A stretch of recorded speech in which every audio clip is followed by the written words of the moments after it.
What's up, y'all? Today we're going to be checking out British numbers confuse Americans.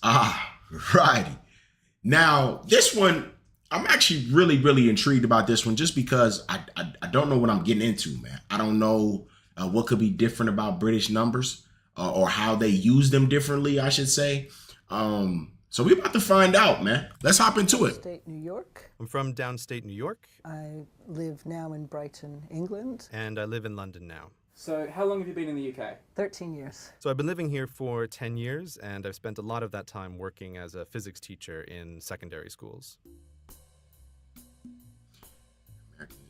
So if you're giving somebody your phone number, your credit card number, and you've got two numbers in a row that are the same, so my number is 8844 in my office. The British way to say that would be 8844. And it would have never occurred to me to say it that way. I don't know about Americans in general, but I can say that for me, when I moved to London, I was really thrown by the double numbers thing for quite a while. I would say 8844. I might say 8844, but I wouldn't say 8844. When I moved here, there were two problems. Right? One is the double numbers thing.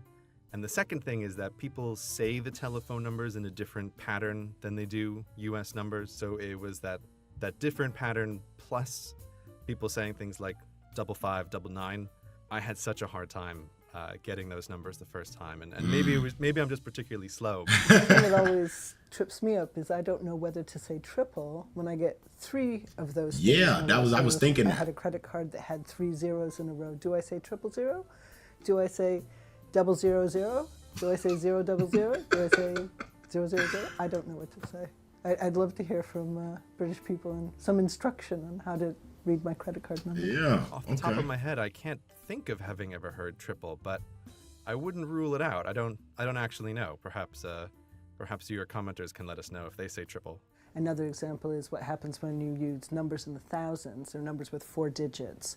The president's address, that's called 1600 Pennsylvania Avenue in American. And I think most British people would be comfortable with that being 1600.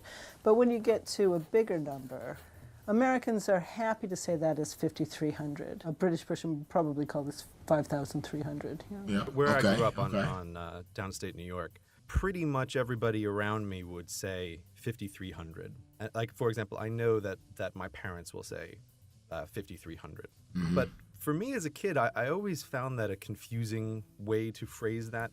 There's something about it that just doesn't gel in my mind. You know, I actually agree with this. When I was younger, I would do this exact same thing. I would actually say out the entire number, like 5,300. I would say that. I didn't start doing the 5,300 and stuff like that until I got older. And it does roll off the tongue a little faster, a little better for me now. So I do it now. But hey, somebody got to tell me about that 000 thing. Do you say 000? Like, is that a thing? And honestly, it took me years and years to really get that. And Me so too, in man. my mind, when I hear someone say something like 7,200, I have to kind of think about it in terms of $100 bills. Right, so again, if someone says like 5,300, I have to visualize $5,300 bills on a table. For me, I always consciously made an effort to say 5,300 instead of 5,300. Which do you think is more elegant, 5,300 or 5,300? Well, 5,300 is easier to understand. Mm-hmm. I mean, when I say 5,300, I get confused myself whether I mean 5,300 or 53,000. Even though I think that 5,300 is linguistically nicer, right? It sort of rolls off the tongue more easily. Mm-hmm. But I like the precision in saying 5,300. But I was definitely going against the tide of people that I lived around. Nevertheless, I find it easy to say 50.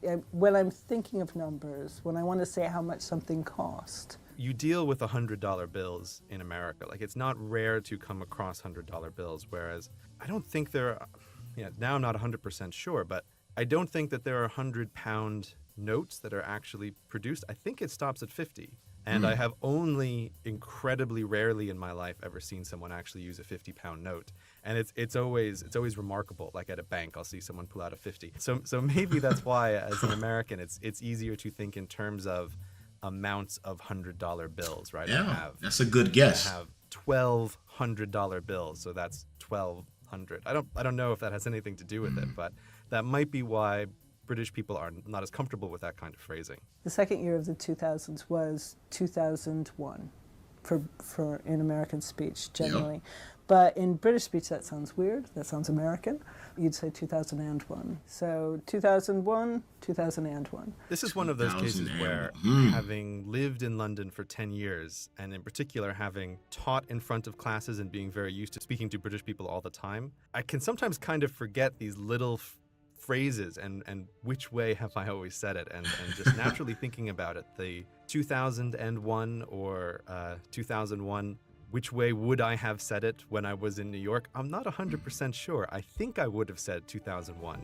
Yeah, I would say 2001. It's one of those things that gets kind of lost when you move from one country to another. Sometimes those little things can just kind of, you just become uncertain about how it was. And then you feel like a crazy person. You feel like, I should know how I used to say things, but you just lose it. But I did look up, after you mentioned the 2001, I wanted to see how Arthur C. Clarke actually says that number. Of course, 2001. He is British, and he says in interviews, he says 2000 and... Yeah, he does say it like that. Wow. The title for his book is the way he always phrased it. I tried to find some audio of Stanley Kubrick saying the title of the movie, but he's an incredibly secretive kind of guy and didn't do very many interviews about it, and so I was unable to find any clip of Stanley Kubrick actually speaking aloud the name of perhaps his most famous movie. So 2012, right? You don't just say 2012. They would say 20 and 12, like 2025 right now. Like that. It just, I feel like things. Maybe it's because America, bro. I feel like a lot of times people move quick, especially here in Miami. I feel like people are trying to move so fast, and maybe they find like they end up saying things just a little, like, because I'm noticing things are just a little faster. Like we're saying things just like quick, 5300, you know what I'm saying? Like 2020. So I'm curious about that. Maybe we're just trying to move so fast over here, I want to count out seconds, which people sometimes need to do. A typical way of doing this is to have a word that you put in between your numbers to make it long enough that you've got a full second between the two numbers. And the typical way to do this in American English, or atypical way to do it, is to use the word Mississippi. So 1 Mississippi, 2 Mississippi, 3 Mississippi. 4 Mississippi, 5 Mississippi, 6 Mississippi. Hopefully it's about a second. I've never actually tested it. I have no idea where it comes from, except that it's a fun word to say and it's long. So that seems like an obvious choice to go in the middle. Another way to do it is 1 1000, 2 1000, which you'll notice has a different number of syllables. The 1 1000, 2 1000, I think is found in both America and Britain.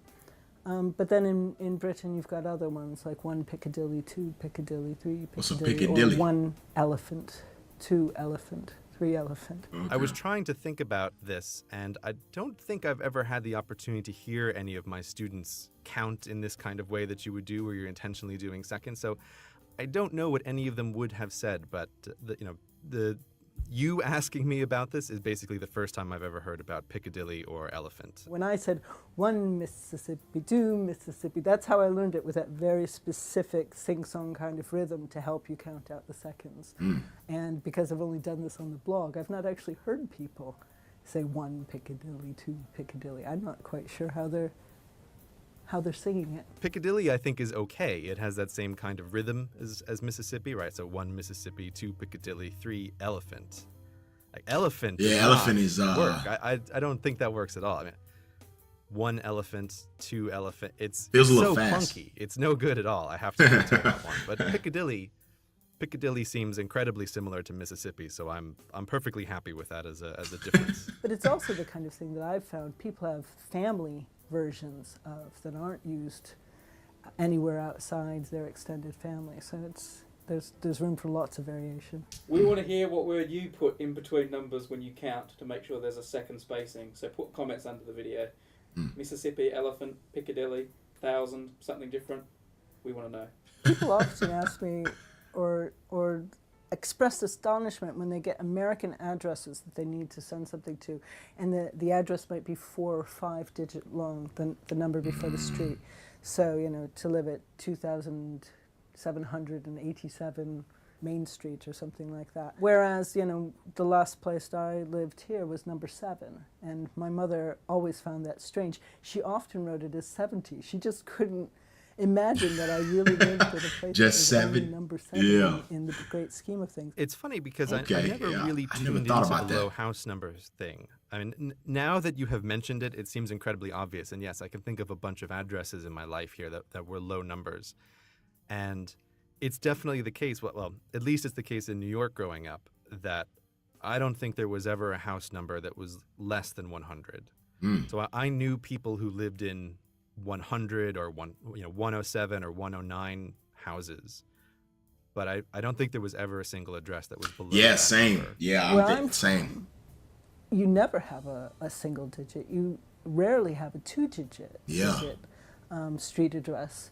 So my family is on the first block of Miller Street, and the first number is 100. Well, it's about the grid road system in America. In England, you don't talk about blocks the same way you do in America, because the roads are all higgledy-piggledy and don't necessarily make nice squares. But since American ones typically do make nice squares, what you want in this system is to have the numbers all match within each block. You talk about the 100 block of Miller Street. Once you cross the road that intersects with Miller Street and go on to the next block, it'll be the 200 block. So Okay. my block of my street where I grew up goes up to 131, and then it starts over at 200 once you cross the road. Oh, that makes Get sense. higher, quicker. Yeah. But I mean, it makes sense, but it still doesn't really. Well, it does. You still could just do 1, 2, 3, 4, 5, 6, and go all the way across. Technically, you still could do that. You know what I'm saying? And then it'll tell you where the start is. But okay, I mean, it does make sense though. Why you use that first number to describe what block you're on, also, which makes sense. Starts over at 200 once you cross the road. So your numbers get higher, quicker. Yeah. It is almost unbelievable to me that the numbers on one side of the street don't have anything to do with the numbers on the other side of the street. And I still come across this, and it's just appalling, right? That you're walking across the street and the numbers on one side are going, 3, 5, 7, 9. And you look across the other side of the street and the numbers will be 50, 48, 46, right? They're even, they're not aligned, and they're going in the opposite direction. And it's just maddening. I don't understand how this came to be, why anybody has let it stand for as long as it has. It is just baffling to me. And the first few times that I ran across this, that I didn't realize, like, you have to check the numbers on the other side of the street, I got severely lost in London a couple of times trying to find places, because I'm walking down very long streets in the completely opposite direction, thinking, I'll just cross the street when I need those even numbers, right? And then you get to wherever you're supposed to be, you cross the street, and you're hundreds off from wherever you were actually trying to get, but you're still on the same street. It's, like I said, it's just unbelievable to me. I refuse to believe that humans ever decided to do this, right, on purpose. This isn't exactly number related, but I can tell you the thing that I did notice that I find is just charming is the habit of naming buildings houses, right? So even like a giant office building will sometimes have the name, and it'll be like 70 Darwin House, but this house suffix or this house label for like big corporate buildings or just council flats, I find is kind of remarkable and very charming in and of itself. And that strikes me as being very British, right? Where someone could say, I live at 50 Feynman House, but 50 Feynman House is a gigantic tower block, right? It's not like a little cottage like it sounds. So I do quite like that. I love to explore the city and just kind of wander around, and there's always a ton of construction going on. And in particular, in the past few years and right now, there's a bunch of big luxury buildings going up or that have been recently constructed. And I can't help but notice that all of them want to be number one at whatever they are, right? So, for example, there's one London Bridge, and there's one Blackfriars, There's one tower bridge, right? And these are luxury buildings. And they always write it like really big on the sign, right? It'll say one Blackfriars. And the other thing that I can't help but notice is they always like to write out the one, right? It's O-N-E. It's never the number one. I find that interesting. I assume that somewhere some architecture firm decided that this is a kind of luxury statement. I'd be curious to know if this happens elsewhere in the world, because, you know, as we discussed, I don't think that it can happen in New York because the buildings can't start at one. Can't start at one. 100. Yeah. But I've noticed that some of these buildings that label themselves as one whatever, they're in like suspicious spots where I look around and I think, I'm not sure that you can really claim that you are one tower bridge, right? There are numerous buildings here, any of which looks like they could be number one tower bridge.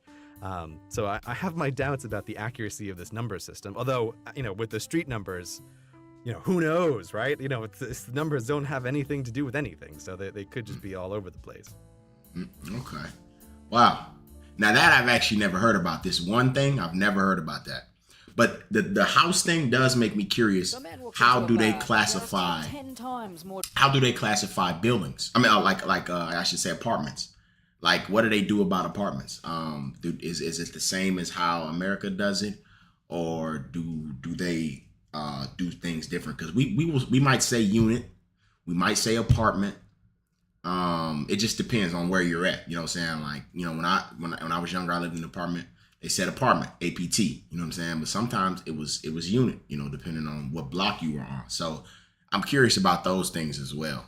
This is pretty cool though, man. Like the first one, or I guess I should say the 100 versus saying the full word one, that one really was on my mind, bro. Cause I think about it, I never really thought about that, just how often people say 100 over here. So great video, man. I enjoyed this one a lot. Tell me which one was your most interesting or favorite fact from this video. If you did like it, leave a like, man, and I'll be out, man. Peace.